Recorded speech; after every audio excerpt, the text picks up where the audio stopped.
Ever wonder why Spain feels um, like a land of passionate contrasts? You've got like fiery flamenco dancing right alongside these solemn religious processions, Wow. bustling cities nestled near these ancient, tranquil Yeah, villages. it's a captivating mix, isn't it? It really is. Hmm. So today we're taking a deep dive into the heart of Spain, its traditions, to try and unlock that mystery. And we're going way beyond the usual tourist fare, trust me. Right. We're talking about uncovering the heart and soul of Spain. We've got a stack of articles here. Yeah. Each one's like a window into a different, That's it. yeah, a facet of Spanish culture, from the historical roots of their festivals to, even the surprising ways food brings people together. Okay, so I was looking through one of these articles, and it mentioned something called La Tomatina, where Yeah. people basically have a massive tomato fight. Oh, That yeah. sounds crazy. La Tomatina is definitely one for the books. Really? Oh, yeah. Picture this. You're in the streets of Buñol, Okay. a town in Valencia, and all of a sudden you are swimming in a sea of tomatoes. Wow. Thousands of people just joyfully hurling them at each other. You've got to be kidding It's me. pure chaotic fun. And Sounds messy. while its origins are a bit of a mystery, some say it started with, a few mischievous kids disrupting a parade back in the 1940s. That's hilarious. Mhm. And honestly, kind of brilliant. It sounds like the kind of experience you would never forget. Definitely not. But La Tomatina is just one festival, right? The articles mention that Spain is practically bursting at the seams with these unique celebrations. Oh, absolutely. And what's fascinating is that these festivals, they aren't just about letting loose, although there's plenty of that. They offer a glimpse into the local identity, the values of a region. Like take, for example, Moros y Cristianos. I saw that. It sounds Yeah. pretty intense. It is. It's a festival that reenacts the historical battles between the Moors and Christians. Imagine. Elaborate costumes, mock battles in the streets, a whole lot of fanfare. It's a Yeah. huge deal in many parts of Spain, especially in regions where, those historical clashes had a big impact. Right. It's a way for people to connect with their past, to relive a pivotal part of their history. In a really visceral way. Exactly. It's incredible how these traditions act like these, like Mhm. threads, weaving together the past and the present. While we're on the topic of cultural threads, one thing that really struck me about these articles is how central food is to Spanish traditions. Oh, for sure. And I'm not just talking about paella, although I wouldn't say no to a plate right now. Right. I'm talking about like the whole culture of food. It really is more than sustenance. Yeah. Food in Spain is about like the heart of social life.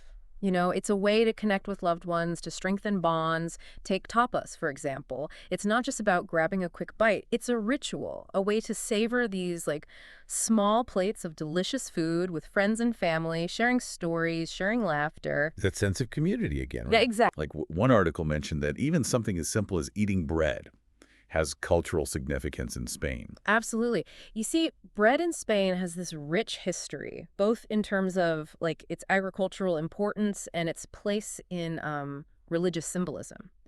It's so deeply ingrained in their culture that having a meal without it is almost unthinkable. That's fascinating. Yeah. It's amazing how food, something so essential to our lives, can hold such deep cultural meaning. It's like every bite tells a story. It really does. It's like each bite connects us to something bigger. Yeah, exactly. It's like you're tasting history and tradition. And speaking of connections, right, it really struck me going through these articles how this theme of shared experience, it just like pops up again and again in Spanish tradition. You're so right. I'm remembering that one article, the one that talked about flamenco.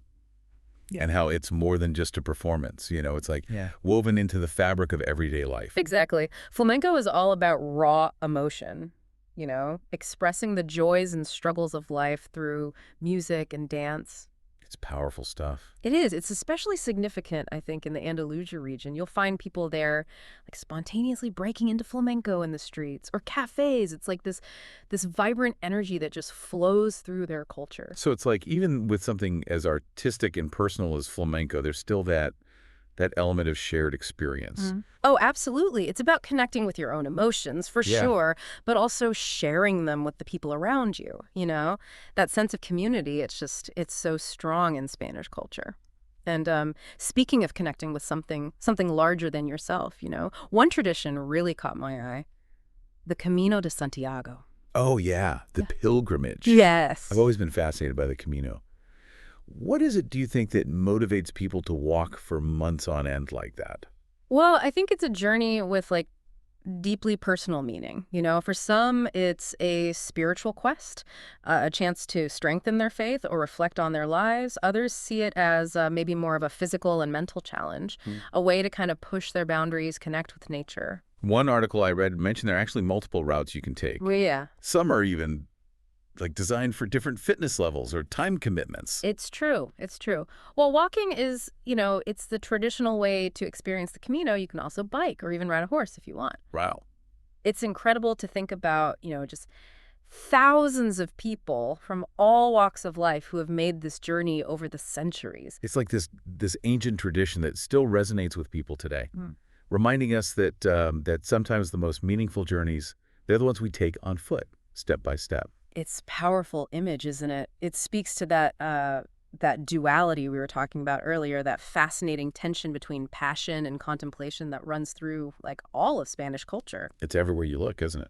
Yeah, you see it in the fiery steps of flamenco, that joyful chaos of La Tomatina and the quiet reflection of the Camino. It's like Spain has this incredible way of embracing life in all its messy glory. It really is. It's like Spain is this beautiful tapestry, right? Woven from threads of passion, history, faith. And like any good tapestry, there are all these intricate details, Absolutely. these hidden patterns that reveal themselves the closer you look. Yes, and these articles really highlight that, especially when it comes to, the historical influences that have shaped these Spanish traditions. Right. We're talking centuries of conquest, religious influence, different cultures, all leaving their mark on Spain. Exactly. And you can see those echoes in so many traditions. One that comes to mind is Moros y Cristianos, which we touched on earlier. The festival with the mock battles. That's the one. And it's not just a spectacle, it's a powerful reminder of the conflicts between the Moors and Christians that shaped so much of Spanish history and identity, especially in those regions where the battles actually took place.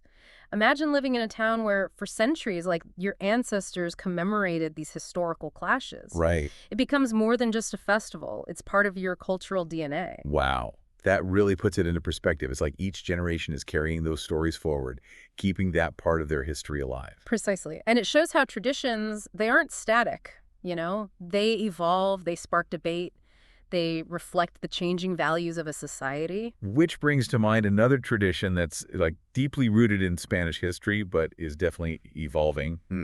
Bullfighting. Ah, yes. Bullfighting. It's a complex issue, and I think our articles really reflect that. It's a tradition that's, steeped in history and still seen as an art form by some. But there's a growing movement against it, with many, both in Spain and globally, seeing it as cruel and outdated. Yeah, it's a good reminder that traditions, while they're rooted in the past, they aren't set in stone. They're constantly being re-examined in light of contemporary values. Exactly. And I think engaging with those evolving perspectives, those conversations, is crucial to like really understanding a culture's traditions. It's not about passing judgment. It's about, appreciating the layers of meaning and history that shape these traditions. Well said. So as we wrap up our deep dive into Spanish traditions, what's like the key takeaway you'd want our listeners to walk away with? I think if there's one thing I hope our listener takes to heart, it's this. Traditions offer like a window into the soul of a culture. They reveal the values, the history, the passions that bind a community together. And, reading about them is fascinating, of course, but to truly understand them, you have to experience them firsthand. Couldn't agree more. Whether it's getting lost in the joyous chaos of La Tomatina or sharing tapas with locals, feeling the rhythm of flamenco in your bones, like those are the experiences that create those lasting memories and deepen our understanding of the world. Exactly. So, to our listener, consider this your invitation. Let this deep dive be your starting point. Dive deeper, explore, and discover the magic of Spanish traditions for yourself. Who knows? You might even find yourself reaching for a tomato or two along the way.